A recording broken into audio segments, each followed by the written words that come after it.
Heyo, welcome ashore. Anybody out there on permanent vacation? This is the Boomer Island Podcast. Welcome ashore.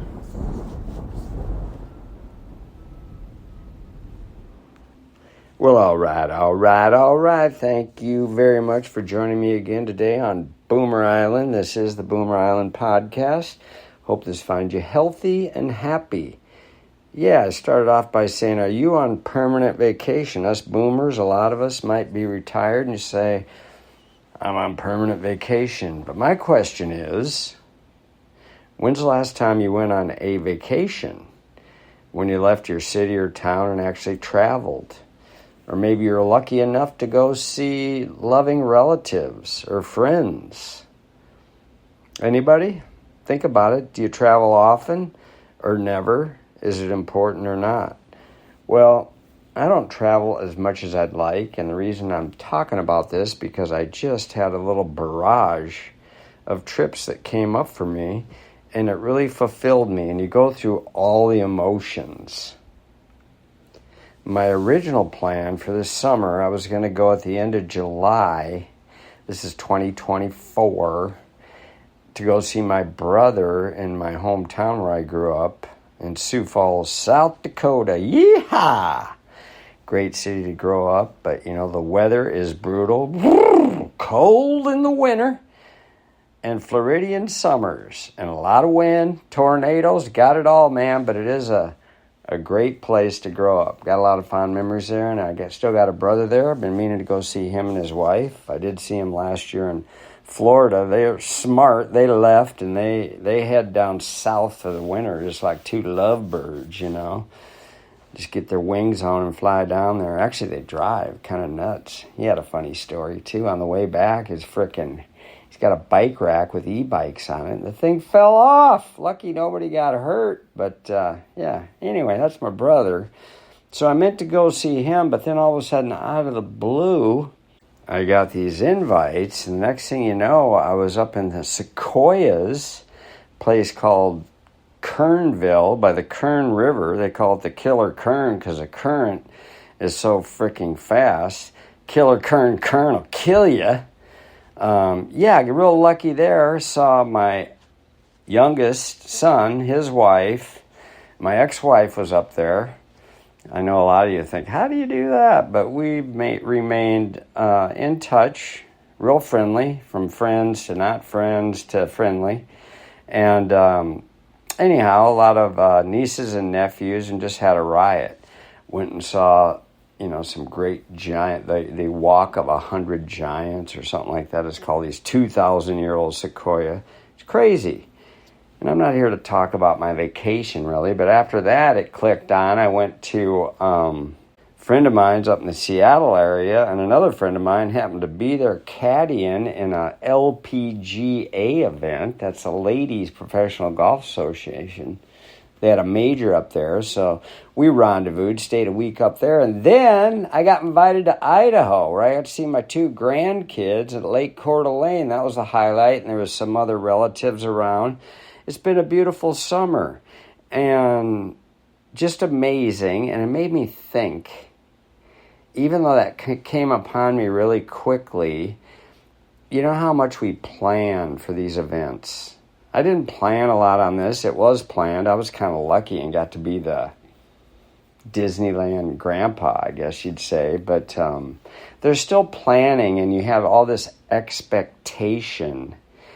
And then it seems like it's over like that, right? Kind of like life.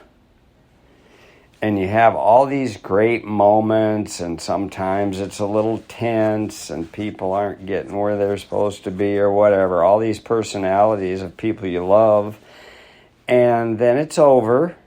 And then there's a little remorse that sets in, As soon as I flew, when I finally got done with it all, each time I left these situations, kind of go through this little roller coaster. It made me realize,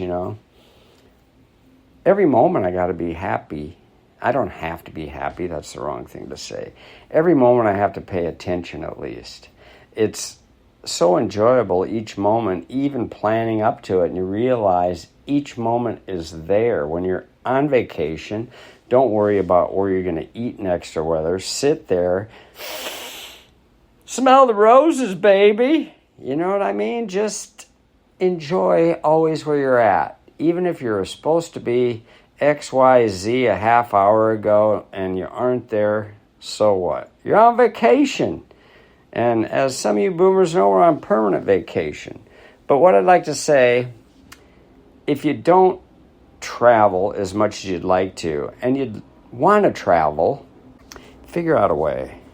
And don't get discouraged figuring it out. Maybe you don't have the money. Maybe it's easy. Maybe you got plenty of money. Maybe you have a motorhome. I don't know your circumstance. Maybe you fly first class, got a charter. You know, maybe you just don't like to travel. But if you do like to travel and you find it difficult time-wise or any of those other reasons I said, do yourself a favor, because it's so fun to be around other places. Even if it's the United States, even if it's just out of your city or town an hour. People are interesting. Little cultures are interesting. There's so much diversity. And I would say, do it, boomers. Fulfill our life as we, keep heading towards the back nine. Don't stay in the rough. Maybe hit one over the water and stick it to about 4 feet on the putting green and smooth in that birdie. Yeah, that's another thing I did. That's why I'm talking like that. We went golfing. My buddy up in Seattle, I haven't bowled in 25 years. And my buddy in Seattle, he loves bowling now. So we were Big Lebowski in it. We're, hey, what do you, just hanging out. Screw it, let's go bowling. What a riot, right? Anywho, that's just my 2 cents. I just really, really enjoy this world, and I enjoy it more if I get out and about a little bit. I mean, I love where I'm at, fortunately, and I have a tendency to just kind of hunker down. So I wanted to share that with you if you ever have those feelings, Go out there and experience the peeps and all the different foliage and animals or different critters everywhere. You see all kinds of things you just don't normally see, and you're in this big, beautiful world of consciousness, and you're just a part of it. You're in the flow, you're in the river. We aren't spectators, we are the river. Hey now. All right, that's all I got to say about that.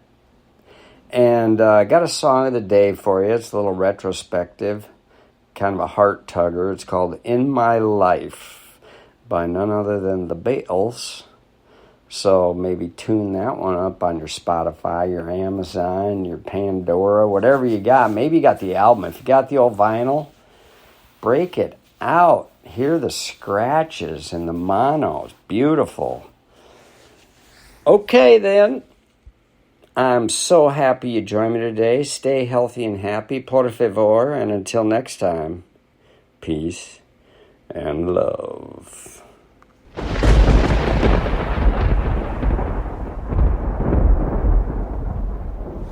See ya.